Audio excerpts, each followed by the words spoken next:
Third class నుంచి 10th class వరకు ఉన్న మ్యాథ్స్ టెక్స్ట్ బుక్స్ మనము ఒక్కొక్కటి ఎక్స్ప్లెయిన్ చేసుకుంటూ వస్తున్నామండి. సో వాటితో పాటు థర్డ్ క్లాస్ నుంచి 10th క్లాస్ వరకు ఉన్న తెలుగు టెక్స్ట్ బుక్లో ఉన్న కవులు వాళ్ళు చేసే రచనలకు సంబంధించి అవి ఈజీగా ఏ విధంగా గుర్తుపెట్టుకోవాలో కోడింగ్ ద్వారా కూడా చెప్పుకుంటున్నాం మనం. ఓకే, సో వాటితో పాటు 8th class, main 8th, 9th, 10th ఈ 3 క్లాసుల్లో ఉన్న ఫిజిక్స్, కెమిస్ట్రీకి సంబంధించిన ప్రాబ్లమ్స్ కూడా మనము మన ఛానల్లో ఎక్స్ప్లెయిన్ చేసుకుంటున్నాం. ఓకే, సో మీకు ఇది డిఎస్సి వరకే కాదు, రైల్వేస్ ప్రిపేర్ అయిన వారికి అలాగే కానిస్టేబుల్ ప్రిపేర్ అయ్యే కూడా యూజ్ అవుతుంది. కాబట్టి వీడియోస్ అనేది కంప్లీట్గా చూడండి. ఓకే, సో మనకి ఇక్కడ 8th క్లాస్లో 5th లెసన్ ధ్వనిన కాన్సెప్ట్ ఉంటుందండి. సో ఆ లెసన్లో మనకి ఒక 2 ప్రాబ్లమ్స్ ఇవ్వడం జరిగింది. ఆ 2 ప్రాబ్లమ్స్ మనం ఈ వీడియోలో ఎక్స్ప్లెయిన్ చేసుకుందాం. ఓకే, సో మనకి ఇక్కడ ఫస్ట్ ప్రాబ్లం చూడండి. ఒక లోలకం 4 సెకండ్లలో 40 కంపనాలు చేసింది. అయితే ఏం అడిగాడు ఈ ప్రాబ్లంలో మనకి? డోలనావర్తన కాలం అడిగాడు, అలాగే పౌనఃపున్యం అడిగాడు. ఒక లోలకం 4 సెకండ్లలో 40 కంపనాలు చేసింది. ఒకటి డోలనావర్తన కాలం, 2 పౌనఃపున్యం కావాలంటే. అయితే మనకి 2 విధాలు చేయొచ్చండి. ఫార్ములా వస్తే ఫార్ములా బేస్ చేయొచ్చు, లేదా మనకి నిర్వచనాలుగా చేసినట్లయితే ఇంకా ఈజీగా వచ్చేస్తుంది. పౌనఃపున్యం అంటే డెఫినేషన్ ఏంటండి? ఒక లోలకం 1 సెకండ్ కాలంలో చేసే కంపనాల సంఖ్య, అంతేనా? మరి ఇక్కడ పౌనఃపున్యం కావాలంటే పౌనఃపున్యం చూడండి. ఇక్కడ 4 సెకండ్లో 40 కంపనాలు చేస్తే మరి 1 సెకండ్ ఎన్ని కంపనాలు చేస్తుంది? 40/4, అంతేనా? సో 4 1లు 4 10 అంటే ఎంత అవుతుందండి? 10 అవుతుంది. ఇది పౌనఃపున్యం కాబట్టి హెర్ట్జ్ అవుతుంది యూనిట్స్ అనేది. ఓకే, అంటే పౌనఃపున్యం ఏమవుతుంది? ఒక లోలకం 4 సెకండ్లో 40 కంపనాలు చేస్తే పౌనఃపున్యం అనేది 10 హెర్ట్జ్ అవుతుంది. నెక్స్ట్ సెకండ్ ఏంటంటే డోలనావర్తన కాలం అండి. డోలనావర్తన కాలానికి డెఫినేషన్ ఏంటండి? ఒక కంపనం చేయడానికి పట్టే కాలాన్ని మనం ఏమంటాం? డోలనావర్తన కాలం అంటాం. 1 సెకండ్లో ఇక్కడ చూడండి, 1 సెకండ్లో 10 కంపనాలు చేస్తుంటే ఏంటండి? 10 కంపనాలు. మరి ఒక కంపనం చేయడానికి ఎన్ని సెకండ్లు పడుతుందండి? ఒక కంపనం చేయడానికి 1, ఈ 10 వస్తే బై 10 అవుతుందండి. ఓకే, సో 1/10 అంటే 0.1 సెకండ్స్. అంటే డోలనావర్తన కాలం ఏమవుతుందంటే 0.1 సెకండ్ అవుతుంది. ఓకే, ఇది మనకి డెఫినేషన్ బట్టి చేయొచ్చండి. లేదా ఫార్ములా బేస్ చేయాలంటే డోలనావర్తన కాలానికి ఫార్ములా ఉంటుందండి 1/n, అంటే 1 పౌనఃపున్యం. ఓకే, సో T = 1 పౌనఃపున్యం ఎంత వచ్చిందండి? 10 వచ్చిందా? కాబట్టి బై 10 అంటే ఏమవుతుంది? 0.1 సెకండ్ అవుతుంది. అలాగే పౌనఃపున్యానికి కూడా ఫార్ములా ఉంటుంది. పౌనఃపున్యం n = 1/t, అంటే 1/t వాల్యూ మనం ముందుగా ఫైండ్ చేసాం అనుకోండి 0.1 అని తీసుకోవచ్చు. ఇప్పుడు 0.1 మనం ఎలా తీసుకోవచ్చు అంటే 1/10 అని తీసుకోవచ్చు అండి. ఈ 10 రివర్స్, ఈ 1/10 అనేదేమో రెసిప్రోకల్ అయినట్లయితే మనకి ఆన్సర్ ఏమొస్తుందంటే 10 వస్తుంది. అప్పుడు కూడా 10 హెడ్జెస్ అవుతుంది. ఫార్ములా బేస్ చేసినప్పుడు మనం ఈ విధంగా చేస్తామండి. డెఫినేషన్ తెలిస్తే మనకి డైరెక్ట్ గా చేయొచ్చు. ఓకే, ఇంకోసారి ఎక్స్ప్లెయిన్ చేస్తున్నాను చూడండి. ఇక్కడ ఒక లోలకం 4 సెకండ్లో 40 కంపనాలు చేస్తే ఆ లోలకం యొక్క డోలనావర్తన కాలం ఎంత, అలాగే పౌనఃపున్యం ఎంత అడిగాడు ఈ ప్రాబ్లంలో. మనకి ఇక్కడ ముందుగా పౌనఃపున్యం కానీ ఫైండ్ చేసినట్లయితే పౌనఃపున్యం n = మనకి డెఫినేషన్ తీసుకుంటే పౌనఃపున్యానికి 1 సెకండ్ కాలంలో జరిగే కంపనాల సంఖ్యను మనం ఏమంటామంటే పౌనఃపున్యం అంటాం. 4 సెకండ్లో 40 కంపనాలు చేస్తే మరి 1 సెకండ్ ఎన్ని కంపనాలు చేస్తుందండి? 40/4 అంటే ఎంత వచ్చింది? 10 వచ్చింది. అంటే 1 సెకండ్లో మనం ఎన్ని కంపనాలు చేస్తుందండి? ఈ లోలకం 10 కంపనాలు చేస్తుంది. సో పౌనఃపున్యం కాబట్టి మనకి ప్రమాణాలు దేంట్లో తీసుకోవాలంటే హెడ్జెస్లో తీసుకుంటాయి. అంటే ఇక్కడ పౌనఃపున్యం ఎంత అవుతుంది? 10 హెడ్జెస్ అవుతుంది. నెక్స్ట్ ఇంకేం అడిగాడు? డోలనావర్తన కాలం అడిగాడు. సో డోలనావర్తన కాలానికి డెఫినేషన్ ఏంటి? 1 సెకండ్ కాలంలో జరిగే కంపనాల సంఖ్య మనం పౌనఃపున్యంగా తీసుకున్నాము. అలాగే ఒక కంపనం చేయడానికి పట్టే కాలం 1 సెకండ్ కాదు, ఇక్కడ ఒక కంపనం అంటే మనకి ఇక్కడ లోలకం ఇలా ఉంటుంది కదా, ఇది ఇక్కడికి వచ్చి మళ్ళీ ఇక్కడికి వెళ్ళి మళ్ళీ ఇక్కడికి రావడం, ఇక్కడ నుంచి ఇటు వెళ్ళి మళ్ళీ ఇక్కడ రావడం. అంటే ఒక కంపనం పూర్తి చేయడానికి పట్టే కాలాన్ని మనం ఏమంటామంటే డోలనావర్తన కాలం అంటాం. ఓకే, అయితే ఒక కంపనం చేయడానికి పట్టే కాలం 10 కంపనాలకి ఎంత టైం పడుతుంది? 1 సెకండ్ టైం పడుతుంది. ఎందుకు? డెఫినేషన్ ఏంటి ఇక్కడ పౌనఃపున్యంకి? 1 సెకండ్ కాలంలో చేసే కంపనాల సంఖ్య పౌనఃపున్యం. 1 సెకండ్ కాలంలో ఎన్ని కంపనాలు వచ్చాయి? ఇక్కడ 10 కంపనాలు వచ్చాయి.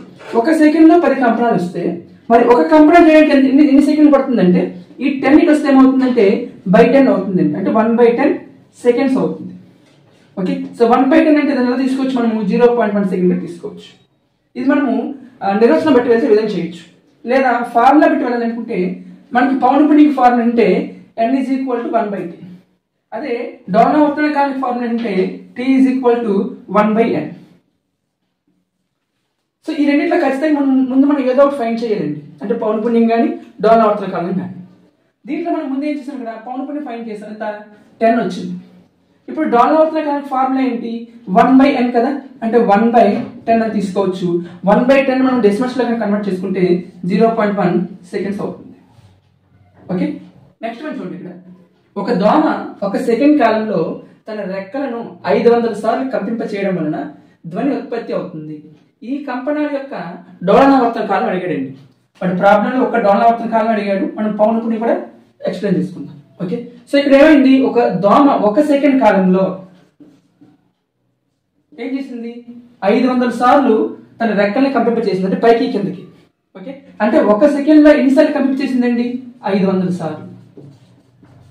అంతేనా? మరి 1 సెకండ్ కాలంలో చేసే కంపనాల సంఖ్యను ఏమంటాం మనం, పౌనపున్యం అంటాం. అంటే ఇక్కడ పౌనపున్యం ఏమవుతుందండి, 500 అవుతుంది. ఇంకేం అడిగాడు ఇక్కడ, డోలనావర్తన కాలం అడిగాడు. డోలనావర్తన కాలం t = ఫార్ములా ఏంటండి, 1/n కదా, అంటే 1/500.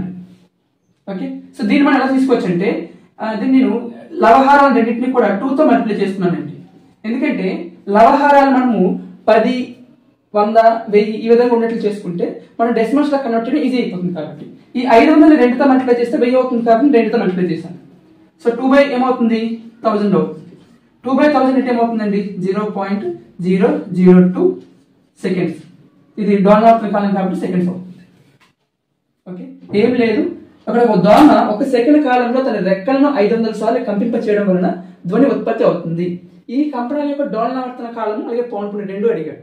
యాక్చువల్ డోలనావర్తన కాలం అడిగాడు, పౌనపున్యం మనం ఎక్స్ప్లెయిన్ చేసుకుంటున్నాం. ఇక్కడ 1 సెకండ్ కాలంలో ఎన్నిసార్లు కంపింప చేసే రెక్కల్ని, 500 సార్లు. 1 సెకండ్ కాలంలో చేసే కంపనాల సంఖ్యను ఏ విధంగా చెప్పుకుంటాం, పౌనపున్యంగా చెప్పుకుంటాం. కాబట్టి 1 సెకండ్ లో 500 సార్లు కంపింప చేసింది కాబట్టి ఇక్కడ పౌనపున్యం ఏమవుతుందంటే 500 అవుతుంది. ఓకే, నెక్స్ట్ ఏం అడిగాడు, ఇక్కడ డోలనావర్తన కాలం అడిగాడు. డోలనావర్తన కాలానికి ఫార్ములా ఏంటండి, t = 1/n, అంటే 1/, పౌనపున్యం. సో 1/, పౌనపున్యం కాబట్టి ఎలా తీసుకోవచ్చు, మనము 1/500 గా తీసుకోవచ్చు. అయితే ఎప్పుడైనా సరే డినామినేటర్ లో మనకి 1000 లేదా 100, 10 ఇలాంటివి ఉంటే మనకి మంచిది. ఈ 500 మనం 1000 చేయడం ఈజీ కాబట్టి దీన్ని నేను 2తో మల్టిప్లై చేశాను. మరి హారాన్ని 2తో మల్టిప్లై చేస్తే లవాన్ని కూడా 2తో మల్టిప్లై చేయలేదు, ఎందుకంటే ఆ భిన్నం విలువ మారకుండా ఉండడం కోసం. ఓకే, ఇప్పుడు ఏమవుతుంది, ఇది 2/1000 అవుతుందండి. సో 2/1000 మనం డెసిమల్స్ లో కన్వర్ట్ చేసుకుంటే ఏమవుతుందంటే 0.002 సెకండ్స్ అనేది అవుతుంది. ఓకే, ప్రాబ్లం చెప్పుకోవడానికి ముందు సో దానికి సంబంధించిన కాన్సెప్ట్ మనకు తెలియాలి ఇక్కడ. ఓకే, సో ప్రాబ్లమ్స్ లో మనకి ఎక్కువగా ఉన్న పదాలు ఏంటి చూసుకున్నట్లయితే, 1 పౌనపున్యం ఫ్రీక్వెన్సీ, 2వది తరంగ దైర్ఘ్యం వేవ్ లెంత్, 3వది తరంగ వేగం స్పీడ్. ఓకే, సో అంటే ఇక్కడ మనకి వేగం జనరల్ గా మనకి ఒక ఫార్ములా ఉంటుందండి, డిస్టెన్స్ = టైమ్ ఇంటూ స్పీడ్. ఈ ఫార్ములా మీకు గుర్తుండాలి. సో ఇది మీకు గుర్తుంటే ఈజీగా మనకి ఈ ధ్వనికి సంబంధించిన ఫార్ములాస్ అలాగే ప్రాబ్లమ్స్ రెండు గుర్తొస్తాయి. ఓకే, సో ఇక్కడ మనకి DTS, so distance = time into speed, time = distance by speed, అలాగే speed = distance by time. Okay, so ఇక్కడ మనకి డిస్టెన్స్, టైము, స్పీడ్ ఈ మూడింటిని మనము ధ్వనికి సౌండ్కి గా మనం అన్వయించుకున్నట్లయితే ఏ విధంగా చేంజ్ అవుతుంది అంటే, ధ్వని అనేది ఇక్కడ ఏ రూపంలో ఉంటుంది, తరంగ రూపంలో ఉంటుంది. ఓకే, సో ఇప్పుడు ఈ తరంగానికి సంబంధించిన దూరాన్ని ఏమంటాం మనం, తరంగానికి సంబంధించిన టైం ఏమంటాం, సో తరంగానికి సంబంధించిన స్పీడ్ ఏమంటాం. ఓకే, సో ఫస్ట్ మనకి ఇక్కడ తరంగానికి సంబంధించిన దూరం, డి అంటే దూరం అండి ఇక్కడ. సో తరంగానికి సంబంధించిన దూరాన్ని మనము తరంగ దైర్ఘ్యం అంటామండి, దైర్ఘ్యం. దీన్ని మనము లాంబ్డాతో చూపిస్తాం, ఇంగ్లీష్ లో దీన్ని మనము వేవ్ లెంత్ అంటాం. ఓకే, నెక్స్ట్ టైం, టైం మనం ఏమంటామంటే డోలనావర్తన కాలం అంటామండి.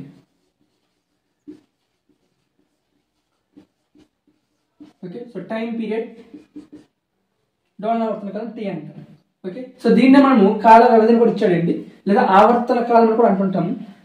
నెక్స్ట్ ఎస్ అంటే స్పీడ్ అండి, దేనికి సంబంధించిన స్పీడ్, అది తరంగానికి సంబంధించిన స్పీడ్ కాబట్టి తరంగ వేగం ఏమంటామండి, బి అంటాం. ఓకే, నెక్స్ట్ ఇక్కడ మరి పౌనపున్యం ఇంకోటి ఉంటుంది, పౌనపున్యం. దాన్ని మనం ఫ్రీక్వెన్సీ అంటాం, పౌన పున్యం. ఓకే, సో దీన్ని మనము ఫ్రీక్వెన్సీ అంటాం ఇంగ్లీష్లో. అది రాసినప్పుడు మనము ఇలా న్యూ లాగా రాస్తాం. ఓకే, సో ఇక్కడ మనకి పౌన పున్యం is equal to 8th class మనం చెప్పుకున్నాం. పౌన పున్యం ఇజ్ ఈక్వల్ టు 1/t గా చెప్పుకున్నామండి. ఏ విధంగా చెప్పాం?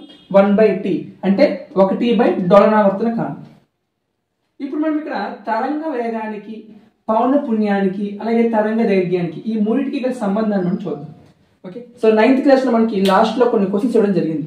ఆ క్వశ్చన్ లో కూడా మనకి తరంగ వేగానికి, పౌన పున్యానికి, తరంగ దైర్ఘ్యానికి, వేవ్ లెంత్ కి, వేవ్ స్పీడ్ కి, అలాగే ఫ్రీక్వెన్సీకి ఈ మూడింటికి సంబంధించిన సంబంధం ఏమని అడిగాడు అక్కడ. చూద్దాం ఇక్కడ. సో జనరల్ మన ఫార్ములా ఏంటంటే వేగం ఇజ్ ఈక్వల్ టు ఫార్ములా ఏంటండి? వేగం ఇజ్ ఈక్వల్ టు వేగం v is equal to speed is equal to ఏంటి ఫార్ములా? డిస్టెన్స్ బై టైం, అంతేనా? So distance by time. ఇక్కడ డిస్టెన్స్ అంటే మనం ఏం తీసుకోవాలి? ఇక్కడ ఏం తీసుకోవాలండి? ఇది డిస్టెన్స్ గా తీసుకోవాలి దీన్ని మనం. ఇది టైం డోలనావర్తన కాలం, ఇది వేగం స్పీడ్. ఓకే, సో డిస్టెన్స్ మనం ఏ విధంగా తీసుకోవాలంటే తరంగ దైర్ఘ్యం తీసుకోవాలి. తరంగ దైర్ఘ్యం బై టీ అంటే ఏంటండి? కాలం కదా. So డోలనావర్తన column, వర్తన column.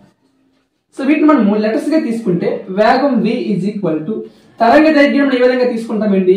Lambda by డోలనావర్తన కాలం అంటే t, అంతేనా? అంటే లాంబ్డా బై t. ఇప్పుడు దీన్ని నేను ఏ విధంగా విడదీస్తున్నాను చూడండి.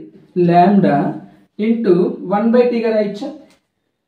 సో లాంబ్డా బై టీ నేను లాంబ్డా ఇంటూ 1/t గా రాశాను. మరి 1/t 1/t అంటే 1 డోలనావర్తన కాలాన్ని మనం ఏ విధంగా తీసుకోవచ్చండి? పౌన పున్యంగా తీసుకోవచ్చు కదా, అంటే న్యూగా తీసుకోవచ్చు కదా. అంటే దీని ప్లేస్ లో నేను లాంబ్డా ఇంటూ న్యూగా తీసుకుంటున్నాను. అంటే v is equal to formula ఇక్కడ రాస్తున్నాను చూడండి. v is equal to formula lambda new.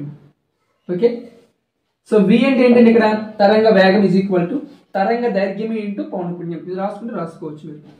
తరంగ వేగం ఇజ్ ఈక్వల్ టు తరంగ దైర్ఘ్యము ఇంటూ తరంగ పౌన పున్యం. ఓకే, సో ఇది మనకి మెయిన్ ఫార్ములా ఏంటి? తరంగ వేగానికి, తరంగ దైర్ఘ్యానికి, తరంగ పౌన పున్యానికి గల సంబంధం ఏంటంటే తరంగ వేగం v ఇజ్ ఈక్వల్ టు తరంగ దైర్ఘ్యం ఇంటూ తరంగ పౌన పున్యం. So speed is equal to wave length into frequency. Okay, so ఈ ఫార్ములా బేస్ చేసుకొని మనకి ఒక 1, 2, 3 ప్రాబ్లమ్స్ ఉన్నాయి. ఆ ప్రాబ్లమ్స్ మనం ఎక్స్ప్లెయిన్ చేసుకుందాం ఒకసారి. 9th క్లాస్ ఫిజిక్స్ సెమిస్టర్ 2 లో మనకి పేజ్ నెంబర్ 93లో ఒక ప్రాబ్లం ఉంది చూడండి. ఇవ్వబడిన యాంకంలో 220 ఇక్కడ మనకి 220 పౌన పున్యం ఇచ్చాడండి. అలానే 440 మీటర్ పర్ సెకండ్ వేగం ఇచ్చాడండి. అంటే సెకండ్ కి 440 మీటర్లు స్పీడ్ తో వెళ్తుంది. అయితే ఆ యానకంలో ప్రయాణించే ధ్వని తరంగం యొక్క తరంగ దైర్ఘ్యాన్ని కనుక్కోమన్నాడు. ఆ తరంగం యొక్క తరంగ దైర్ఘ్యం ఇప్పుడే చెప్పుకున్నాం మనం. తరంగ దైర్ఘ్యాన్ని దేంతో కంపేర్ చేసాం? మనము దూరంతో కంపేర్ చేసాం, అంతేనా? ఓకే, సో దూరం ఈజ్ ఈక్వల్ టు ఫార్ములా, లేదా మనకి ఇక్కడ ధ్వనికి సంబంధించిన ఫార్ములా నేర్చుకున్నాం ఇప్పుడే. ఏంటి? ధ్వని వేగం speed is equal to speed v is equal to lambda new అనేసి, అంతేనా? లాంబ్డా న్యూ అంటే ఇక్కడ వేగం మనకి ఆల్రెడీ ధ్వని వేగం ఇచ్చాడు. వాడు ఎంత ఇచ్చాడు? 440 మీటర్ పర్ సెకండ్ ఇచ్చాడు. ఇవి ఎప్పుడు కూడా మీటర్ పర్ సెకండ్ లో ఉండాలండి. పౌన పున్యం అనేది హెడ్జెస్ లో ఉంటే అది మీటర్ పర్ సెకండ్స్ లో ఉండాలి. ఓకే, సో లాంబ్డా మనకు తెలియదు, అదే మనకి ఫైండ్ చేయమన్నాడు తరంగ దైర్ఘ్యం. Okay, so lambda into nu wave ఎంత ఇచ్చాడండి? 220 ఇచ్చాడు. ఇప్పుడు ఈ 220 ఇక్కడ ఏం చేస్తుంది? లాంబ్డాని మల్టిప్లై చేస్తుంది. ఈజీ ఇక్కడ వస్తే ఏమవుతుంది అండి? డివిజన్ అవుతుంది. అంటే lambda is equal to 440 by ఏమవుతుంది? 220 అవుతుంది. 220 1s 220 2s. So lambda is equal to 2 వచ్చింది. ఈ 2 అనేది ఏంటి? మీటర్సా సెంటీమీటర్సా? ఇవి ఈ 440 దేంట్లో ఉన్నాయండి? మీటర్ పర్ సెకండ్స్ లో ఉన్నాయి. హెడ్జెస్ అనేవి ఎప్పుడు కూడా ఈ హెడ్జెస్ అనేది ఎలా వస్తుందంటే 1/సెకండ్ వస్తుందండి. 1/సెకండ్ అని వస్తుంది. ఎందుకంటే పౌన పున్యం ఈజ్ ఈక్వల్ పౌన పున్యం n లేదా న్యూ ఈజ్ ఈక్వల్ ఫార్ములా ఏంటి? 1/t కదా. అంటే 1/సెకండ్ అని వస్తుంది అక్కడ మనకి ప్రమాణాలు అనేది. అందుకే ఇక్కడ 1/సెకండ్ తీసుకుంటే సెకండ్ కి క్యాన్సిల్ అయితే ఏమొస్తుంది? ఇక్కడ మీటర్ వస్తుంది. కాబట్టి ఇక్కడ మనకి ఈ లాంబ్డా అనేది ఏమవుతుందంటే మీటర్స్ అవుతాయి. ఓకే, సో 2 మీటర్స్ అనేది అవుతుంది. యానకంలో 220 హెడ్జెస్ పౌన పున్యం గల పౌన పున్యము మరియు 440 మీటర్ పర్ సెకండ్ వేగంతో ప్రయాణించే ధ్వని తరంగం యొక్క తరంగ దైర్ఘ్యం కనుక్కోమన్నాడు. వేవ్ లెంత్ కనుక్కోమన్నాడు అండి. సో వేవ్ లెంత్ ఇప్పుడు డైరెక్ట్ ఇదంతా చేయకుండా వేవ్ లెంత్ కి డైరెక్ట్ ఫార్ములా ఉంటుంది, అంటే దీన్ని మనం డైరెక్ట్ గా తీసుకోవచ్చు. ఎలా అంటే wave length lambda is equal to speed by frequency లేదా తరంగ వేగము బై పౌనఃపున్యం. సో అలా తీసుకుంటే తరంగ వేగం ఎంత అండి 440/220. సో సింప్లిఫై చేసి ఇదే వస్తుంది మనకి. సో డైరెక్ట్ గా ఈ ఫార్ములా గుర్తుండొచ్చు, లేదా ఈ ఫార్ములాను బేస్ చేసుకుంటే మనం చేయొచ్చు ఫార్ములా. ఓకే, నెక్స్ట్ వన్ చూడండి. ఇక్కడ ఒక వ్యక్తి ధ్వనిజనకం నుండి 450 మీటర్ల దూరంలో కూర్చొని 500 హెర్ట్జ్ పౌనఃపున్యం గల స్వరాన్ని వింటున్నాడు. ధ్వనిజనకం నుండి 2 వరుస సంపీడనాల మధ్య గల కాల వ్యవధి ఎంత? ఇక్కడ కాల వ్యవధి అంటే డోలనావర్తన కాలం అండి. ఓకే, సో మనకి 9th క్లాస్ లో డోలనావర్తన కాలం అనే పదాన్ని యూజ్ చేయలేదు వాడు, కాల వ్యవధి అనే పదాన్ని యూజ్ చేశాడు, టైం పీరియడ్. ఓకే, సో ఇక్కడ మనకి ఇచ్చింది ఏంటి చూడండి. ఒక ధ్వనిజనకం నుండి ఒక వ్యక్తి ఇక్కడ కూర్చున్నాడు అండి. ఎంత డిస్టెన్స్ ఇది 450 మీటర్స్. ఓకే, సో ధ్వనిజనకం నుండి వ్యక్తి ఎంత దూరంలో కూర్చున్నాడండి 450 మీటర్ల దూరంలో కూర్చున్నాడు. అయితే దీంట్లో మనకి ఏం అడిగాడు? కాల వ్యవధి అడిగాడు. కాల వ్యవధి అంటే డోలనావర్తన కాలం. Okay, so time period formula ఏంటండి 1/పౌనఃపున్యం లేదా 1/న్యూ. ఓకే, సో ఇక్కడ మనకి పౌనఃపున్యం సంబంధించిన వాల్యూ ఇచ్చాడు. ఎంత ఇచ్చాడండి 500 హెర్ట్జ్ ఇచ్చాడు. అంటే new is equal to 500 hertz ఇచ్చాడు.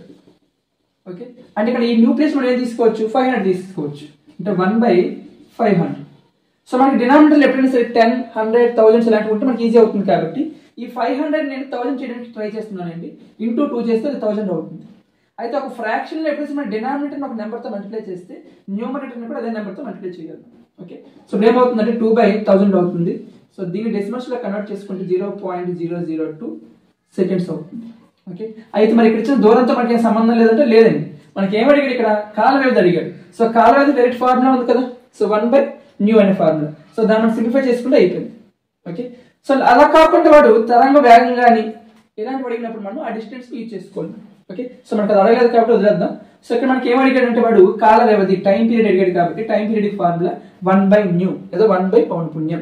సో వాడు ఎంతైతే మనకి ఫ్రీక్వెన్సీ ఇచ్చాడు, ఇక్కడ ఫ్రీక్వెన్సీ 500 ఇచ్చాడు కాబట్టి 1/500 తీసుకున్నాం. సో డినామినేటర్ లో మనకి 1000 చేయడం ఈజీ కాబట్టి 500 ని ఇంటూ 2 చేశాను ఇక్కడ. సో న్యూమరేటర్ కూడా ఇంటూ 2 చేశాను. అప్పుడు 2/1000 వస్తుంది. 2/1000 అంటే 0.002 టైం కాబట్టి సెకండ్స్ అవుతుంది. ఓకే, నెక్స్ట్ వన్ చూడండి. ప్రతిధ్వని 3 సెకండ్లలో వినపడింది. ధ్వని యొక్క వడి 342 మీటర్ పర్ సెకండ్. జనకం నుండి, జనకం అంటే ధ్వని జనకం ఏంటి ఇక్కడ ఇది. సో ధ్వని జనకం నుండి పరావర్తన తలానికి గల దూరం ఎంత అడిగాడు. ప్రతిధ్వని ఎప్పుడు వినిపిస్తుంది అండి? ధ్వని జనకం నుండి ధ్వని ఉత్పత్తి అయిన తర్వాత అది ఒక తలానికి వెళ్ళి అక్కడి నుంచి మళ్ళీ రిఫ్లెక్ట్ అవుతుంది మనకి, అంటే వెనక్కి పరావర్తన చెందుతుంది. అలా రిఫ్లెక్ట్ అయిన ఈ ధ్వని మనకి ఏమవుతుందంటే ఇక్కడి నుంచి ఇక్కడ ట్రావెల్ చేసి మళ్ళీ ఇటు నుంచి మళ్ళీ ఇటు ట్రావెల్ చేసి మనకు వినిపిస్తుంది. సో ధ్వని జనకం నుంచి ఉత్పత్తి అయిన ధ్వని పరావర్తన తలానికి తగిలి మళ్ళీ అటు నుంచి మళ్ళీ వెనక్కి వైపు కూడా మనం జర్నీ చేయాలి కదా. అంటే ఎంత డిస్టెన్స్ జర్నీ చేసిందంటే ఇక్కడి నుంచి పరావర్తన తలానికి వెళ్ళి మళ్ళీ అటు నుంచి మళ్ళీ ఇటువైపు కూడా వచ్చింది, అంటే 2 సార్లు. ఫర్ ఎగ్జాంపుల్ ఎక్కడి నుంచి ఇక్కడ డిస్టెన్స్ మనం డి అనుకుంటే అటు నుంచి ఇటు డిస్టెన్స్ ఎంత అవుతుందండి డీనే అవుతుంది. అప్పుడు ప్రతిధ్వని అనేది ఎంత డిస్టెన్స్ ట్రావెల్ చేసిందంటే డి ప్లస్ డి అంటే 2D డిస్టెన్స్ ని ట్రావెల్ చేస్తుంది. ఓకే, సో జనరల్ గా మనకి డిస్టెన్స్ ఇజ్ ఈక్వల్ ఫార్ములా ఏంటి? Distance is equal to time into speed, అంతేనా? సో ఇక్కడ మనకి ఏం అడిగాడు? పరావర్తన తలానికి గల దూరం అడిగాడు. దూరం అనేది డిఏ కదా అనుకున్నాం మనం. సో మనకి ఇక్కడ పరావర్తన తలానికి సంబంధించిన ఫార్ములా ఏంటంటే 2D ఈజ్ ఈక్వల్, ఎప్పుడండి ప్రతిధ్వని ఇచ్చినప్పుడు 2D is equal formula t into s. Okay, so 2D అంటే ఇక్కడి నుంచి ఇక్కడికి మళ్ళీ ఇక్కడి నుంచి ఇక్కడికి. ఓకే, సో మనం ఏమడిగొచ్చు ఇక్కడ ప్రతిధ్వని 3 సెకండ్లలో వినిపించిందంటే ఇక్కడ నుంచి ఇక్కడికి ట్రావెల్ అయ్యి మళ్ళీ రివర్స్ వచ్చేసరికి టైం ఎంత అయిందంటే 3 సెకండ్లు అయింది.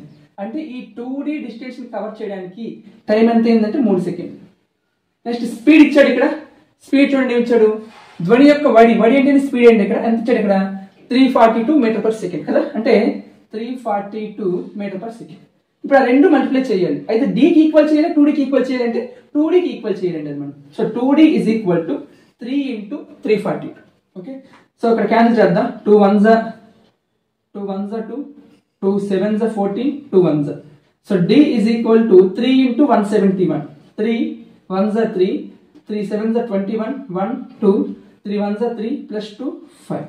అంటే డిస్టెన్స్ ఏమొచ్చింది ఇక్కడ? Distance D is equal to 513 ఏమవుతుందండి ఇది. సో టైం మనకి దేంట్లో ఉంది? ఇక్కడ సెకండ్స్ లో ఉంది, స్పీడ్ దేంట్లో ఉంది మీటర్ పర్ సెకండ్ లో ఉంది కాబట్టి మనకు వచ్చే ఖచ్చితంగా ఏమవుతాయి అంటే మీటర్స్ అవుతాయి.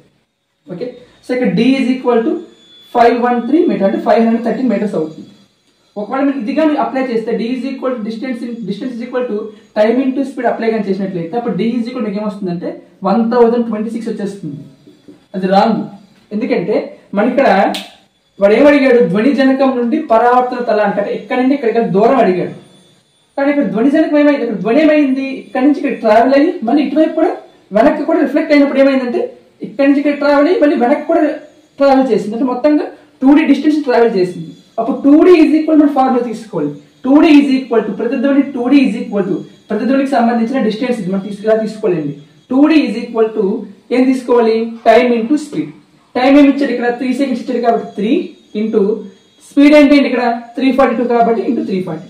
చూసుకోండి ఇది మీటర్ పర్ సెకండ్స్ లో ఉన్నాయి, ఇవి సెకండ్స్ లో ఉన్నాయి. ఒకవేళ ఇది కిలోమీటర్ పర్ అవర్ లో ఇచ్చినా సరే మనం ఏం చేయాలంటే మీటర్ పర్ సెకండ్స్ లోకి కన్వర్ట్ చేసుకొని చేయాలి మనం. Okay, so 3 into 342 2D is equal to 3 into 242 అయినప్పుడు 2 1s 2 171. సో 3 ఇంటూ 171 అంటే ఏమవుతుందంటే 530 మీటర్స్ అనేది అవుతుంది. ఓకే, ఒక వ్యక్తి యొక్క శ్రవ్య అవధి 20 హెడ్జెడ్ నుండి 20 కిలో హెడ్జెడ్స్ ఇచ్చండి. ఇది హెచ్జెడ్ అని ఉంది, ఇది కే హెడ్జెడ్ అని ఉంది. కే అంటే కిలో హెడ్జెడ్స్. గాలిలో ధ్వని తరంగం ప్రసారానికి ఈ పౌనఃపున్యాలకు తగిన తరంగ దైర్ఘ్యాలు ఏమని అడిగాడు. అంటే గాలిలో ఈ పౌనఃపున్యానికి సంబంధించిన తరంగ దైర్ఘ్యం ఎంత అడిగాడండి.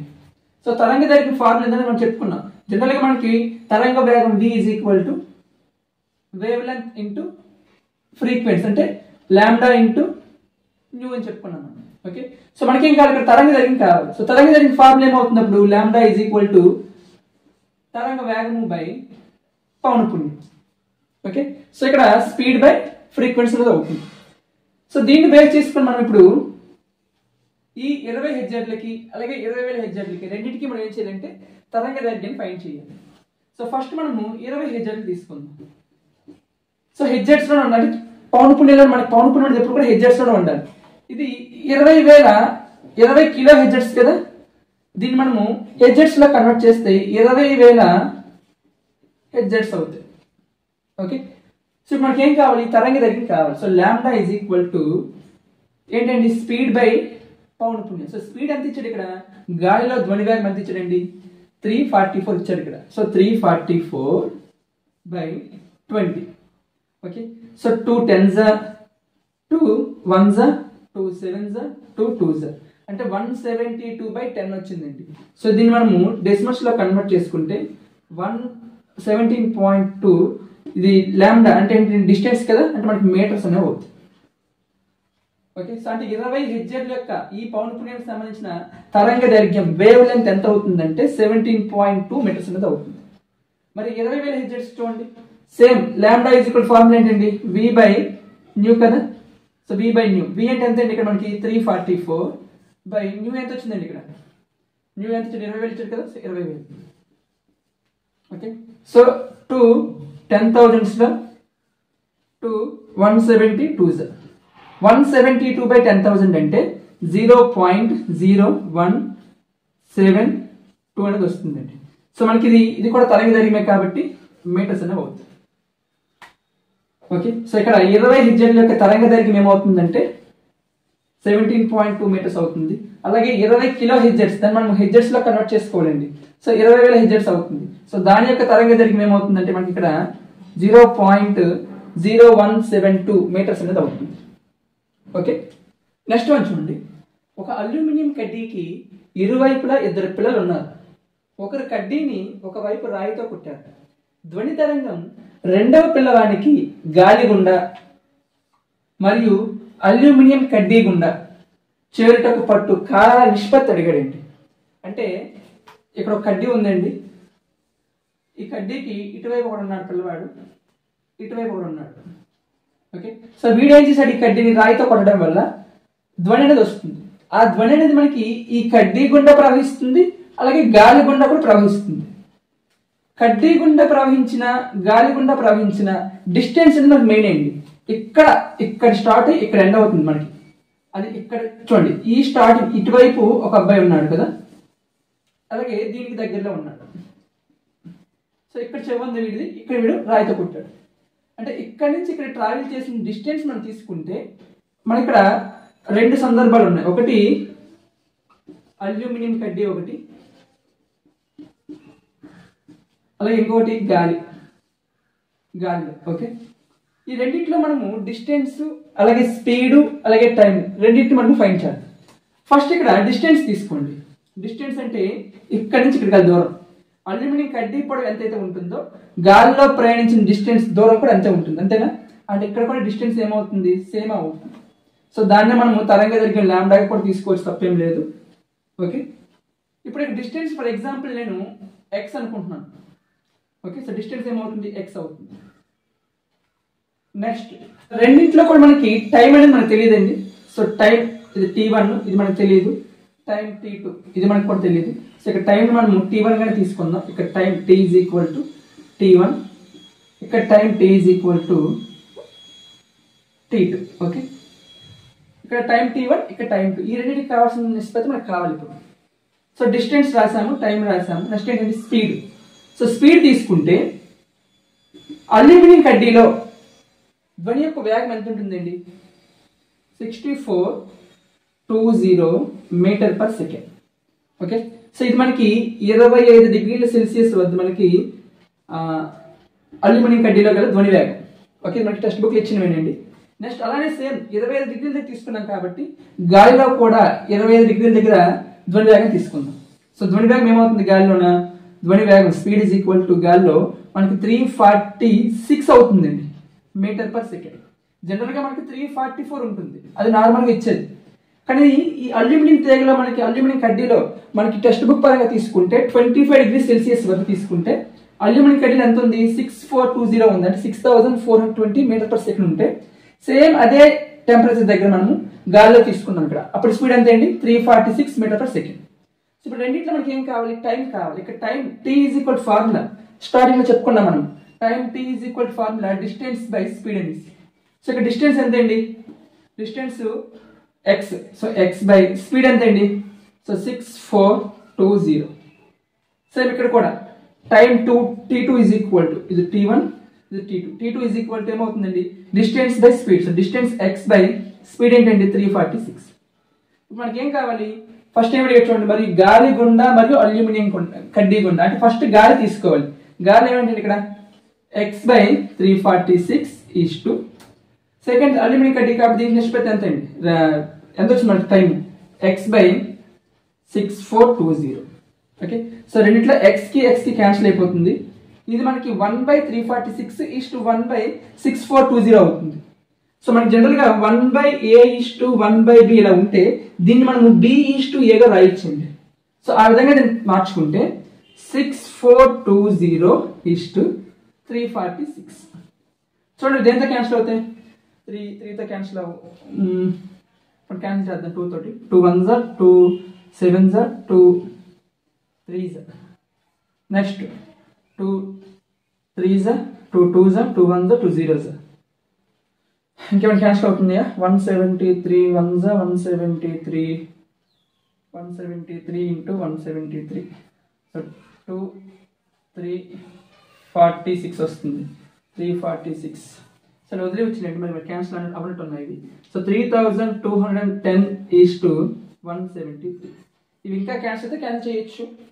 చూడండి ఏమైనా టేబుల్ క్యాన్సిల్ అయితే క్యాన్సిల్ చేద్దాం. సో డెసిమల్స్లో వచ్చేస్తాయి మనకి ఇక్కడ, ఇది ఇలా ఉంచేద్దండి. So 3210 is to 173.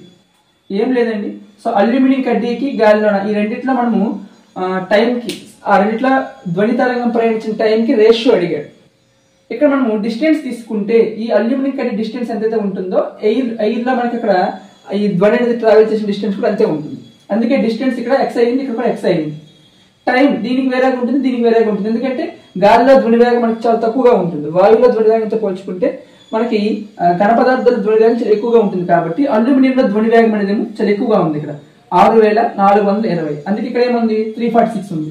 అయితే జనరల్ గా మనకి 344 తీసుకుంటాం, కానీ ఇక్కడ 346 ఎందుకు తీసుకున్నామంటే మనకి టెక్స్ట్ బుక్ లో ఇచ్చిన ఒక బాక్స్ పరంగా 25 డిగ్రీ సెల్సియస్ వద్ద అల్యూమినియం కడ్డీలో మనకి ధ్వని వేగం ఎంత ఉంటుందంటే 6420 మీటర్ పర్ సెకండ్. సో దీనికి తగ్గట్టుగా మనం తీసుకోవాలి కాబట్టి 346 తీసుకుంటాం. ఓకే, సో టైం మనకి రెండిట్లో మనకు తెలియదు కాబట్టి ఇది టైం 1, ఇది టైం 2, అంటే T1 T2 గా తీసుకుందాం. ఇక్కడ మనకి T1 వాల్యూ తీసుకుంటే x/6420 అయ్యింది, ఇక్కడ T2 వాల్యూ తీసుకుంటే x/346 అయింది. సో రెండింటికి రేషియో తీసుకున్నప్పుడు x కి క్యాన్సిల్ అయిపోతుందండి. అప్పుడు 1/, వస్తుంది, ఇది 1/, వస్తుంది. సో 1/, మనకి ఏమవుతుందంటే సింప్లిఫై చేసుకుంటే 3210:173 అయితే అవుతుంది.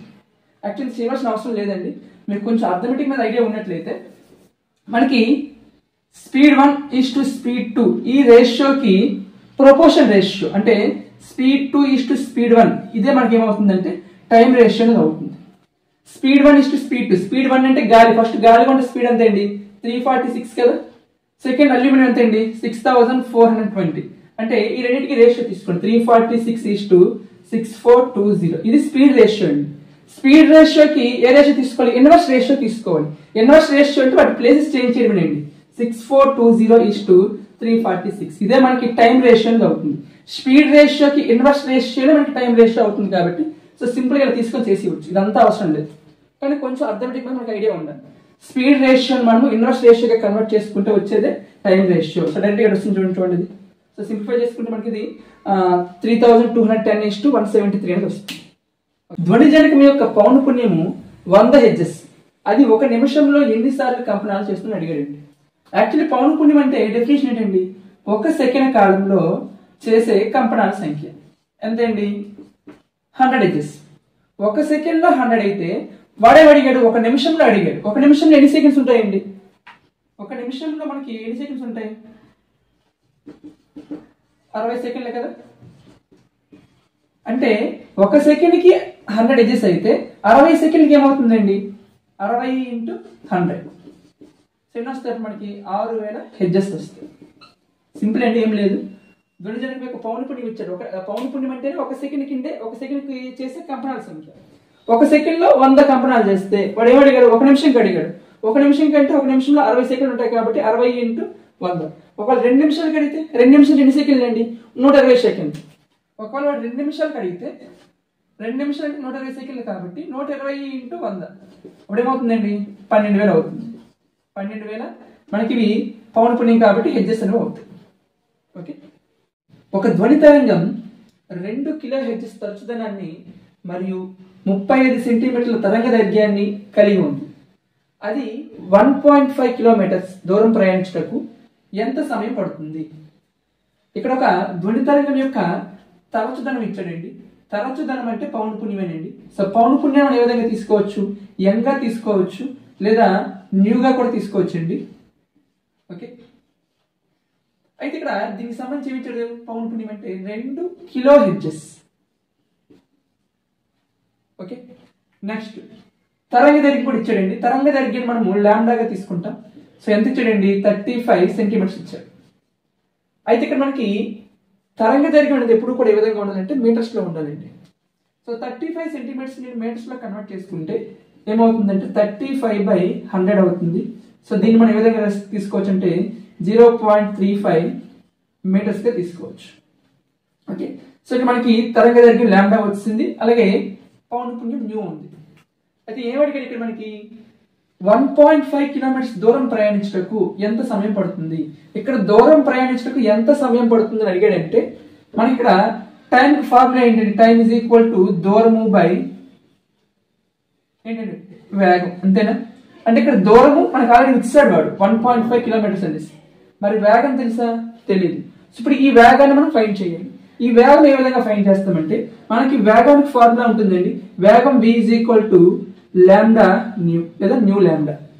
ఓకే, సో ఆ విధంగా తీసుకుంటే ఇక్కడ లాంబ్డా వాల్యూ ఎంత అండి 0.35 ఇంటూ న్యూ అంటే పౌనఃపున్యం ఎంత అండి 2 కిలో హెర్ట్జ్. ఈ 2 కిలో హెర్ట్జ్ మనం హెర్ట్జ్ లో కన్వర్ట్ చేసుకుంటే కిలో అంటే 1000 కాబట్టి ఇది ఏమవుతుందంటే 2000 హెర్ట్జ్ అవుతుంది. Okay, so into 2000. So multiply చేయండి 35 2 70. ఓకే, సో 3 zeros కాబట్టి 1 2 3 2 డిజిట్ మనం డెసిమల్ పాయింట్ యాడ్ చేసుకోవాలి కాబట్టి పాయింట్ ఇక్కడ వస్తుందండి. అంటే ఏమవుతుంది ఆన్సర్ మనకి 700. ఇది ఏంటండి మీటర్స్. హెర్ట్జ్ అంటే మనకి దేంట్లో ఉంటాయంటే పర్ సెకండ్స్ లో ఉంటుంది. అంటే మనకి పౌనఃపున్యానికి ఫార్ములా ఏంటి n is equal to 1/t కదా, అంటే 1/సెకండ్ అంటే సెకండ్ పవర్ ఇన్వర్స్ లో ఉంటుంది యాక్చువల్ మనకి ఇది. అంటే ఇక్కడ ఏమవుతుంది మనకి మీటర్ పర్ సెకండ్ అవుతుంది. లేదా ఇలా కూడా రాయొచ్చు మనము మీటర్ ఇంటూ సెకండ్ పవర్ -1 గా రాయొచ్చు. అంటే ఇక్కడ వచ్చింది మనకి ఏంటిది వేగం v is equal to 700 metre per second వచ్చింది. అయితే మనకేం కావాలి 1.5 కిలోమీటర్స్ డిస్టెన్స్ ఆ తరంగం అనేది ట్రావెల్ చేయడానికి ఎంత సమయం పడుతుంది. So time t is equal formula ఏంటండి, t ఈజ్ ఈక్వల్ టు దూరము బై వేగం. సో దూరము బై వేగం, దూరం ఎంత అండి 1.5 కిలోమీటర్స్, వేగం ఎంత అండి 700 మీటర్స్. ఇవి మీటర్స్ లో ఉన్నాయి, ఇవి కిలోమీటర్స్ లో ఉన్నాయి. అంటే ఈ కిలోమీటర్స్ మనం ఏం చేయాలంటే మీటర్స్ లో కన్వర్ట్ చేయాలి. 1.5 కిలోమీటర్స్ అంటే ఏమవుతుందంటే 1500 మీటర్స్ అవుతుంది. ఓకే, సో 1500 బై వేగం ఎంత అండి 700. ఓకే, సో 2 zeros కి 2 zeros క్యాన్సిల్ అయిపోతుంది. 15/7 వస్తుంది. 15/7 అంటే 2 and 1/7 అవుతుంది. సో టైం కాబట్టి ఏమవుతుందంటే సెకండ్స్ అవుతుంది. ఓకే, ఇది మీటర్స్ పర్ సెకండ్, ఇది మీటర్స్ అండి, ఇది మీటర్ పర్ సెకండ్. మీటర్ కి క్యాన్సిల్ అయితే ఏమొస్తుంది సెకండ్ వస్తుంది కాబట్టి 2 and 1/7 సెకండ్స్ అవుతుంది. ఇంకా డెసిమల్స్ లో కన్వర్ట్ చేయాలంటే ఇది 2.1/7 అంటే దగ్గర 1 వస్తుందండి. ఇంకా ఎక్స్ట్రా ఉంటుంది, 2.1 తీసుకుంటే చాలు. Okay, seconds. ఏం లేదు, ఇక్కడ మనకి ఇచ్చింది పౌనఃపున్యం ఇచ్చాడు, తరంగ దైర్ఘ్యం ఇచ్చాడు. ఈ రెండింటిని బేస్ చేసుకుని మనం ఏం చేయాలంటే తరంగ వేగం ఫైండ్ చేయాలి. తరంగ వేగానికి ఫార్ములా ఏంటంటే తరంగ దైర్ఘ్యం ఇంటూ పౌనఃపున్యం అంటే lambda into new. So new value ఎంత ఇచ్చాడు, ఇక్కడ 2 కిలో హెర్ట్జ్ ఇచ్చాడు. వాటి మనము హెర్ట్జ్ లో కన్వర్ట్ చేసుకుంటే 2000 హెర్ట్జ్ అవుతుంది. లాంబ్డా తరంగ దైర్ఘ్యం వాల్యూ ఎంత ఇచ్చాడండి 35 సెంటీమీటర్స్ ఇచ్చాడు. దాన్ని మనము మీటర్స్ లో కన్వర్ట్ చేసుకోవాలి. అప్పుడు మనకి 35/100 అంటే 0.35 మీటర్స్ అవుతుంది. ఓకే, ఇప్పుడు మీటర్స్ లో వచ్చింది, ఇది హెర్ట్జ్ లో వచ్చింది. ఇప్పుడు ఈ రెండు మల్టిప్లై చేస్తే మనకి ఏమొస్తుందంటే తరంగ వేగం వస్తుందండి. ఓకే, ఆ రెండు మల్టిప్లై చేస్తే సింప్లిఫై చేస్తే ఏమొచ్చింది 700 మీటర్ పర్ సెకండ్ వచ్చింది. అదేంటంటే తరంగ వేగం. తరంగ వేగం తెలుసు, తరంగం ప్రయాణించిన దూరం తెలుసు. అది ప్రయాణించడానికి పట్టిన సమయం కావాలంటే సమయం t అంటే కాలం t is equal to formula ఏంటి దూరము బై వేగం. ఓకే, సో దూరము బై వేగం చేస్తే మనకి ఏమొస్తుందంటే 1500/700. ఇది 1500 ఎందుకు తీసుకున్నాను, 1.5 కిలోమీటర్స్ ఇచ్చాడు. మనకి స్పీడ్ అనేది మీటర్ లో ఉంది, ఇది కిలోమీటర్ లో ఉంది. కాబట్టి దీన్ని నేను ఏం చేశానంటే మీటర్స్ లో కన్వర్ట్ చేసుకున్నాను. సో 1.5 కిలోమీటర్స్ ఎన్ని మీటర్స్ అవుతుందంటే 1500 మీటర్స్ అవుతుందండి. సో 1500 మీటర్స్ కాబట్టి 1500/700 అవుతుంది. సో సింప్లిఫై చేసుకుంటే 2 and 1/7 సెకండ్స్ వస్తుంది. ఇంకా డెసిమల్స్ లో రాయాలనుకుంటే 2.1 సెకండ్స్ అవుతుంది. నెక్స్ట్ వన్ చూడండి, ఇక్కడ ఒక రాయి 500 మీటర్ల ఎత్తుగల శిఖరం పైభాగం నుండి శిఖరం ఆధారం దగ్గర గల నీటి కుంటలో విసరబడింది. నీటి కుంట నుండి వచ్చిన ధ్వని పైభాగానికి ఎప్పుడు వినపడుతుంది? ప్రాబ్లం ఏం లేదండి. ఇక్కడ చూడండి, ఇక్కడ ఒక శిఖరం ఉందండి. ఓకే, సో ఎత్తైన శిఖరం. ఇప్పుడు ఒక బిల్డింగ్ గా తీసుకుందాం మనం దాన్ని. దీని ఎత్తు ఎంత అంటే 500 మీటర్లు. ఓకే, సో ఇక్కడ నుండి ఒక రాయిని కిందకి విసిరామండి. కిందకి విసిరినప్పుడు ఏమైంది, ఆధారం దగ్గర అంటే ఈ నేల భాగం అర్థమండి. సో ఇక్కడ ఏముందంటే వాటర్ ఉంది. ఈ రాయి కిందకి విసిరినప్పుడు ఈ రాయి ఏమవుతుంది, ఈ నీటిలో పడుతుంది. పడిన తర్వాత ఒక శబ్దం వస్తుంది కదా, ఆ శబ్దం అనేదేమో ఇక్కడున్న నీకు ఎప్పుడు వినిపిస్తుంది అని అడిగాడు క్వశ్చన్. ఓకే, సో ఇక్కడ మనకి ఫస్ట్ ఇక్కడ మన 2 రకాల ప్రాబ్లమ్స్ దీంట్లో ఉన్నాయండి. ఫస్ట్ వన్ ఏంటంటే ఒక రాయిని పైనుంచి కిందకి విసిరామంటే ఒక స్వేచ్ఛాపతన వస్తువు కిందకి పడుతుంది. అది మనకి ఎక్కడికి వెళ్ళిపోతుంది, చలన సమీకరణాలకు వెళ్ళిపోతుంది. ఓకే, సో చలన సమీకరణాలను బేస్ చేసుకుని మనం ముందు ఏం చేయాలంటే ఫస్ట్ వన్ ఇక్కడ నువ్వు రాయి వేసిన వెంటనే నీకు ధ్వని సౌండ్ వినిపిస్తుంది అంటే వినిపించదు. రాయి ట్రావెల్ చేయాలి ఎక్కడి వరకు, కొంత సమయం పడుతుంది. ఓకే, అది రాయి ట్రావెల్ చేసిన టైం. అది పడిన తర్వాత వచ్చిన శబ్దం అనేది మళ్ళీ నీకు వెంటనే వినిపిస్తుంది అంటే వినిపించదు. అదంతలా ట్రావెల్ అవ్వాలి కదా, అంటే ఈ ధ్వని ట్రావెల్ చేసిన టైం. ఆ రెండు కనుక్కున్న తర్వాత ఆ రెండు ప్లస్ చేస్తే అదే మనకు కావాల్సిన టైం అనేది అవుతుంది. రాయి కింద పడేంత వరకు ఉన్న టైము, కింద పడిన తర్వాత ధ్వని పైకి వినిపించేంత వరకు ఉన్న టైం, ఆ రెండు కూడా మనం ఏం చేయాలండి యాడ్ చేయాలి. ఓకే, సో ఫస్ట్ మనము రాయి పడడానికి ఎంత టైం పట్టిందో అది ఫైండ్ చేద్దాం. ఓకే, సో మనకి ఇక్కడ డిస్టెన్స్ ఉందండి. డిస్టెన్స్ ఎంత, s ఈజ్ ఈక్వల్ టు చలన సమీకరణం చేస్తున్నాం ఇక్కడ మనము. So distance s is equal to 500 metres. Okay, so రాయి స్వేచ్ఛాపతన వస్తువు కాబట్టి ఇందులో తొలి వేగం అనేది ఏమవుతుందంటే 0 అవుతుందండి. ఓకే, నెక్స్ట్ తుది వేగం మనకు అవసరం లేదు. మనం తీసుకున్న ఫార్ములా బట్టి మనం ఏ ఫార్ములా తీసుకోవాలంటే s is equal to ut plus ½ at² తీసుకోవాలి. ఓకే, సో ఇది తీసుకుంటేనే మనకి ఇక్కడ టైం అనేది వస్తుంది. ఓకే, సో టైం మనకు తెలియదు, ఆ టైం మనం ఫైండ్ చేయాలి. So A is equal to అన్న జీ ఈజ్ ఈక్వల్ టు ఒకటే గురుత్వ త్వరణం. అది మనకి వాడు ఎంత తీసుకోమన్నాడు అంటే 10 మీటర్ పర్ సెకండ్ స్క్వేర్ తీసుకోమన్నాడు. ఇప్పుడు వీటిని బేస్ చేసుకుని మనం ఏం ఫైండ్ చేయాలి, టైం ఫైండ్ చేయాలి. సో ఎస్ వాల్యూ ఏం తీసుకోవచ్చు, s is equal to u t plus ఇది టీ అండి, ఇది ప్లస్ ఆఫ్ ఏటీ స్క్వేర్. దీంట్లో ఎస్ అంటే 500 అండి. So 500 is equal to u అంటే తొలి వేగం ఎంత అండి, 0 కదా. సో 0 ఇంటూ టీ అంటే 0 అయిపోతుంది, ఇది కంప్లీట్ గా 0 అయిపోతుంది, నేను రాయడం లేదు ఇక్కడ. సో నెక్స్ట్ ఏమంటుంది, నెక్స్ట్ 1/2 ఇంటూ ఏ ప్లస్ ఏం తీసుకోవచ్చండి, 10 తీసుకోవచ్చు. ఎందుకు, ఏ అన్న గురుత్వ త్వరణం జీ అన్న ఒకటే కాబట్టి, into t square. Okay, so 2 1s 2 5s 5 1s 5 100s అంటే టీ స్క్వేర్ వాల్యూ ఏమొచ్చింది, 100 వచ్చింది. T square is equal to 100 అయితే t square is equal to 100 మనము 10 స్క్వేర్ గా రాయొచ్చు. అప్పుడు స్క్వేర్ కి క్యాన్సిల్ అయిపోతే టీ వాల్యూ ఎంత వస్తుందంటే 10. టీ అంటే టైం కదా, కాబట్టి సెకండ్స్ అవుతుంది. అంటే స్వేచ్ఛగా కిందకి విసిన రాయి అనేదేమో కిందకి రావడానికి, కింద ఉన్న ఆధార భాగం ఉన్న నీటిని తగలడానికి ఎంత టైం తీసుకుందంటే 10 సెకండ్స్ టైం తీసుకుంది. సో తగిలిస్తుంది ఇక్కడ, ఈ రాయి అనేది కింద నేల మీద ఉన్న ఈ నీటి తగిలింది. తగిలిన వెంటనే ఒక శబ్దం వస్తుంది, ఆ శబ్దం మళ్ళీ ఏమవ్వాలి, ట్రావెల్ చేసి ఈ పైన నీకు వినిపించాలి. ఇప్పుడు ఈ శబ్దానికి సంబంధించి మనం రాద్దాం. So distance same, distance d is equal ఎంత అవుతుందండి, 500 మీటర్స్ అవుతుంది. ఓకే, నెక్స్ట్ ఇక్కడ స్పీడ్, ఏ స్పీడ్, ధ్వని స్పీడ్ ఏంటి, ధ్వని స్పీడ్ ఏమవుతుంది ఇక్కడ మనకి, ధ్వని అనేది ఎక్కడ ట్రావెల్ చేసింది, గాల్లో కదా ట్రావెల్ చేసింది. సో గాల్లో ధ్వని వేగం వాడు యూజ్ చేసుకోమన్నాడు, అది యూజ్ చేయమన్నాడు 340 మీటర్ పర్ సెకండ్ యూజ్ చేసుకోమన్నాడు. ఓకే, సో టైం కావాలి ఇప్పుడు మన, టైం ఈజ్ ఈక్వల్ ఫార్ములా ఏంటండి, డిస్టెన్స్ బై స్పీడ్ కదా. సో డిస్టెన్స్ అంతా 500 మీటర్స్, స్పీడ్ ఎంత అండి 340 metres, 340 metre per second. Okay, so simplify చేయండి, 0 0 క్యాన్సిల్ అవుతుంది, 50/34 కదా. సో 50ని మనము 34తో డివిజన్ చేస్తే 34 1s 34 16 పాయింట్ పెట్టి 0 యాడ్ చేయండి, 34 5s 150 ఎక్కువైపోతుంది, 34 4s 120 ప్లస్ 16 136. ఓకే, ఎంత వస్తుంది, ఇది 4 ఇది 2 24. డెసిమల్ పాయింట్ మళ్ళీ 0 యాడ్ చేసుకోండి, 34 5s 6s చూడండి, 34 ఇంటూ 6 180 ప్లస్ 24 7 తీసుకున్నాం అనుకోండి, 210 ప్లస్ 28. ఓకే, 7 తీసుకుందాం, 7 తీసుకుంటే 34 7s 7 4s 28 8 2 21 ప్లస్ 2 23. సో 2 ఇంకా వస్తూనే ఉంటుంది రండి. సో అప్రాక్సిమేట్ వాల్యూ ఎంత వచ్చింది ఇక్కడ మనకి, 1.47 సెకండ్స్ వచ్చింది. అంటే ఈ రాయి పడిన తర్వాత వచ్చిన ధ్వని శబ్దం అనేదేమో ఈ పైన ఉన్న నీకు వినిపించడానికి ఎంత సమయం పట్టిందంటే 1.47 సెకండ్స్. ఇది రాయి పడిన తర్వాత ధ్వని ట్రావెల్ చేసిన టైం, రాయి పడినప్పుడు టైం. సో రాయి వేసినప్పటి నుంచి ఆ రాయి పడిన తర్వాత నీకు ధ్వని వినిపించేంత వరకు ఎంత టైం అయింది అక్కడ, ముందు 10 సెకండ్స్ రాయి పడడానికి టైం పట్టింది, అలాగే 1.47 సెకండ్స్ నీకు వినపడడానికి టైం పట్టింది. అంటే టోటల్ టైం ఏమవుతుందంటే ఇక్కడ, టోటల్ టైం అంటే నువ్వు ఆ రాయి కిందకి విసిరిన తర్వాత నీకు ధ్వని వినిపించడానికి ఎంత సమయం తీసుకుందంటే ఇక్కడ 10 సెకండ్స్ టైం తీసుకుంది రాయి పడడానికి, అలాగే అక్కడ 1.47 సెకండ్స్ తీసుకుంది ధ్వని ట్రావెల్ చేయడానికి.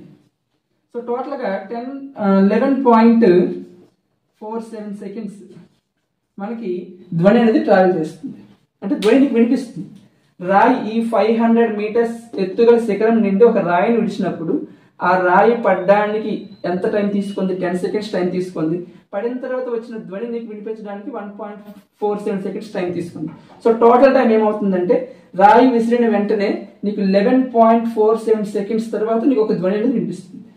ఓకే, సో ఇది మనకి ఈ ప్రాబ్లం ఏం లేదు. ప్రాబ్లంలో మనకి ఇక్కడ 2 రకాల ప్రాబ్లమ్స్ ఉన్నాయి. మన చలన సమీకరణాలు యూజ్ చేసి ఇక్కడ S = UT + ½ AT² బేస్ చేసుకుని మనం ఇక్కడ టీ వాల్యూ ఫైండ్ చేయాలండి. ఎందుకు టీ వాల్యూ ఫైండ్ చేయాలి, ఇక్కడ ముందు రాయి వేసిన వెంటనే నీకు సౌండ్ రాదు, రాయి నీకు కింద పడాలి. రాయి కింద పడుతుందంటే మీనింగ్ ఏంటండి, అదొక స్వేచ్ఛాపతన వస్తువు. స్వేచ్ఛాపతన వస్తువు కిందకి పడినప్పుడు దాని యొక్క తొలి వేగం 0 అవుతుంది. వాడు డిస్టెన్స్ ఇస్తాడు ఇక్కడ. సో అందుకే ఇక్కడ S is equal to, S అంటే డిస్ప్లేస్మెంట్ లేదా స్థానభ్రంశం ఎలా తీసుకోవచ్చు మనము. సో 500 మీటర్స్ అవుతుంది ఇక్కడ మనకి. ఇక్కడ మనకి S is equal to ut plus half AT square formula use చేస్తే మనకి S వాల్యూ మనకు తెలుసు, U వాల్యూ 0 కాబట్టి మొత్తం 0 అయిపోతుంది. ఇక్కడ A వాల్యూ మనకు తెలుసు, దీన్ని బట్టి మనం చేసుకుంటే T వాల్యూ వస్తుంది. ఇది మనకి రాయి పడడానికి తీసుకున్న టైం. రాయి పడిన తర్వాత వచ్చిన ధ్వని వినిపించడానికి టైం పడుతుంది కదా. సో మనకి ఇక్కడ డిస్టెన్స్ తెలుసు 500 మీటర్స్. ఈ 500 మీటర్స్ డిస్టెన్స్ ట్రావెల్ చేయాలి. ఇది ధ్వని ఇక్కడ పడిన తర్వాత ఈ బిల్డింగ్ పైన నీకు వినిపించాలంటే ఈ బిల్డింగ్ ఎంత ఎత్తు అయితే ఉందో అంత ఎత్తు నీకు ఈ ధ్వని అనేది ట్రావెల్ చేయాలి. కాబట్టి 500 మీటర్స్ తీసుకున్నాం. నెక్స్ట్ స్పీడ్ వాడు ఇస్తాడు, గాల్లో ధ్వని ప్రవహిస్తుంది కాబట్టి గాల్లో ధ్వని వేగం అప్రాక్సిమేట్ గా 340 మీటర్స్ పర్ సెకండ్ తీసుకోమని చెప్పాడు. సో ఆ రెండు తీసుకున్నాం. ఇక్కడ టైం ఈజ్ ఈక్వల్ ఫార్ములా ఏంటండి, డిస్టెన్స్ బై స్పీడ్ కాబట్టి సింప్లిఫై చేస్తే మనకి 1.47 సెకండ్స్ అనేది వస్తుంది. ఓకే, సో ఇది మనకి ధ్వని ట్రావెల్ చేసిన టైం, ఇది రాయి ట్రావెల్ చేసిన టైం. ఈ రెండు ప్లస్ చేస్తే మనకి ఏమొస్తుందంటే ధ్వని నీకు వినిపించడానికి పట్టిన టైం అనేది వస్తుంది. ఓకే, నెక్స్ట్ వన్ చూడండి. ఇక్కడ ఒక ధ్వని తరంగం 339 మీటర్ పర్ సెకండ్ వేగంతో ప్రయాణిస్తుంది. దాని తరంగ దైర్ఘ్యం 1.5 సెంటీమీటర్స్. అయినా తరంగ పౌనఃపున్యం ఎంత అడిగాడండి ఇక్కడ. సో ఇక్కడ మనకి ప్రాబ్లంలో వేగం ఇచ్చాడు, అలాగే తరంగ దైర్ఘ్యం ఇచ్చాడు, అలాగే ఏమడిగాడు, తరంగం యొక్క పౌనఃపున్యం అడిగాడు. సో వేగానికి అలాగే తరంగ దైర్ఘ్యం లాంబ్డాకి అలాగే ఫ్రీక్వెన్సీ పౌనఃపున్యం న్యూకి ఇక్కడ సంబంధం ఏంటండి. So V is equal to new lambda లేదా లాంబ్డా న్యూ. ఓకే, సో దీంట్లో మనకి ఏం కావాలి, పౌనఃపున్యం కావాలి. పౌనఃపున్యం అంటే ఏంటండి, న్యూనే కదా. So nu is equal to ఈ లాంబ్డా ఇక్కడ ఏమవుతుంది, న్యూని మల్టిప్లై చేస్తుంది, ఈజ్ ఇక్కడ అందుకు వస్తే బై లాంబ్డా అవుతుందండి, అంటే V by lambda. Okay, so మనకి తరంగం యొక్క పౌనఃపున్యానికి ఫార్ములా వచ్చింది. ఇప్పుడు ఈ ఫార్ములా యూజ్ చేసి తరంగం యొక్క పౌనఃపున్యం ఫైండ్ చేయాలి. అయితే ప్రాబ్లంలో ఏమి ఇచ్చాడు చూడండి, తరంగం యొక్క వేగం ఇచ్చాడు. వాడు ఎంత ఇచ్చాడు, 339 metre per second. Okay, next ఇంకేం ఇచ్చాడు, తరంగ దైర్ఘ్యం ఇచ్చాడు, అంటే లాంబ్డా ఇచ్చాడు, వేవ్ లెంత్ ఎంత ఇచ్చాడు, 1.5 centimetres. Okay, so nu is equal to V ఎంతండి 339 బై లాంబ్డా వాల్యూ ఎంత ఇచ్చాడు ఇక్కడ 1.5 సెంటీమీటర్స్. ఆ 1.5 సెంటీమీటర్స్ ఇక్కడ తీసుకుంటే అది రాంగ్ అయిపోతుంది. ఎందుకంటే ఇవి మీటర్స్ లో ఉన్నాయి, ఇవి సెంటీమీటర్స్ లో ఉన్నాయి. కాబట్టి ఈ సెంటీమీటర్స్ ఉన్న దాన్ని మనము మీటర్స్ లోకి కన్వర్ట్ చేయాలి. అంటే ఏం చేయాలంటే 1.5 మనము 100 తో డివిజన్ చేయాలి. సో సెంటీమీటర్స్ ని మీటర్స్ లో కన్వర్ట్ చేయాలంటే బై 100 తీసుకోవాలండి. ఓకే, సో సింప్లిఫై చేస్తే ఏమవుతుందంటే 0.015 మీటర్స్ అవుతుంది. సో దీన్ని మళ్ళీ మనం ఫ్రాక్షన్ గా తీసుకుంటే 15/1000 మీటర్స్ అవుతుంది. ఓకే, సో ఇక్కడ మనకి ఈ డెసిమల్ పాయింట్ అనేది ఏమవుతుందంటే ఈ డినామినేటర్ లో 100 ఉంటే లెఫ్ట్ సైడ్ 2 ప్లేసెస్ జంప్ అవ్వాలి. అంటే 1.5 ఉంది కదా, ఇక్కడికి 1 ప్లేస్. సో సెకండ్ ప్లేస్ లేదు కాబట్టి ఇక్కడ 0 యాడ్ చేసుకుని ఇక్కడ మనం పాయింట్ పెట్టుకోవాలండి. అందుకే పాయింట్ 0.015 అనేది మనకు ఆన్సర్ అయింది. సో దీన్ని మళ్ళీ మనం ఏం తీసుకోవాలంటే ఫ్రాక్షన్ గా తీసుకున్నప్పుడు 15 బై డెసిమల్ పాయింట్ ప్లేస్ లో 1 అని తీసుకుంటాం. 3 డిజిట్స్ ఉన్నాయి కాబట్టి 3 జీరోస్ తీసుకోవాలి, అంటే 15/1000. ఓకే, సో ఇక్కడ చూడండి V ఈజ్ ఈక్వల్ టు ఇక్కడ మనము న్యూ ప్లేస్ ఏం తీసుకోవాలి, ఇక్కడ new is equal to V by lambda కదా. సో లాంబ్డా ప్లేస్ ఏం తీసుకోవాలి, మనము 15/1000 తీసుకోవాలి. ఓకే, సో ఎప్పుడైతే ఫ్రాక్షన్ లో డినామినేటర్ లో మనకు ఒక ఫ్రాక్షన్ ఉంటే ఏమవుతుంది, రెసిప్రోకల్ న్యూమరేటర్ మల్టిప్లై చేస్తుంది. అంటే 339 ఇంటూ ఇదేమవుతుందంటే 1000/15 అవుతుంది. ఓకే, సో 15 1s 15 2s 30 39 అవుతుంది. మళ్ళీ 15 2s 30 ఎక్స్ట్రా 9 ఉంటుందండి. సో డెసిమల్ పాయింట్ పెట్టి 0 యాడ్ చేసుకుంటే 90 అవుతుంది. 15 6s 90. ఓకే, సో 22.6 ఇంటూ 1000 అంటే 226 000 ఉంది కాబట్టి 120 000 రాసేస్తాం. ఓకే, సో ఇక్కడ మనకి డెసిమల్ పాయింట్ 1 డిజిట్ ఉంది కాబట్టి 1 డిజిట్ తో డెసిమల్ పాయింట్ పెట్టుకుంటే సో ఆన్సర్ ఏమవుతుందంటే 22,600 అవుతుంది. ఇదేంటండి న్యూ కదా. సో న్యూ అంటే పౌనఃపున్యం. పౌనఃపున్యం దేంట్లో ఉంటుంది, హెడ్జెస్ లో ఉంటుంది. ఓకే, సో ఈ విధంగా చేయాలండి. సో మనకి ఇక్కడ తరంగ దైర్ఘ్యం ఇచ్చాడు, అలాగే తరంగం యొక్క వేగం ఇచ్చాడు, పౌనఃపున్యం అడిగాడు. సో మనకి V తరంగ వేగం V is equal to new lambda లేదా లాంబ్డా న్యూ. సో దాన్ని బేస్ చేసుకొని మనము న్యూ ఫార్ములా తీసుకుంటే తరంగం యొక్క వేగము బై తరంగ దైర్ఘ్యం అవుతుంది. Okay, so wave speed by wave length. So దీన్ని సింప్లిఫై చేసుకున్నప్పుడు మనము ఈ తరంగ దైర్ఘ్యం వేవ్ లెంత్ అనేది ఎప్పుడు కూడా మనకి మీటర్స్లో ఉండాలి, సెంటీమీటర్స్ ఉంటుందని మనం మీటర్స్లో కన్వర్ట్ చేయాలి. ఒకవేళ స్పీడ్గా మనకి కిలోమీటర్ పర్ అవర్లో ఉందనుకోండి, అప్పుడు దీన్ని మనం మీటర్ పర్ సెకండ్స్లో కన్వర్ట్ చేసుకోవాలి. ఓకే, సో ఆ విధంగా కన్వర్ట్ చేసుకొని చేస్తే మనకి 22,600 హెడ్జెస్ అనేది వస్తుంది. ఓకే, సో ఇది మనకి 9th క్లాస్ ధ్వనిలో లాస్ట్ ప్రాబ్లం ఏంటి. సో ఓకే, సో ఇక్కడతో మనకి 9th క్లాస్ ధ్వని సంబంధించిన ప్రాబ్లమ్స్ ఎక్స్ప్లెయిన్ చేసి తీసుకున్నాం కంప్లీట్గా. సో నెక్స్ట్ వీడియోలో మనము వేరే కాన్సెప్ట్ తీసుకొని దాంట్లో ప్రాబ్లమ్స్ ఎక్స్ప్లెయిన్ చేసుకుందాం. ఓకే, సో మనకి ఏ ప్రాబ్లం చేయాలన్నా సరే ఫిజిక్స్ పరంగా మనము ఆ కాన్సెప్ట్ అనేది నేర్చుకోవాలండి. అండ్ ఆ కాన్సెప్ట్ నేర్చుకుంటేనే ఆ ప్రాబ్లం మనం ఈజీగా నేర్చుకోవచ్చు.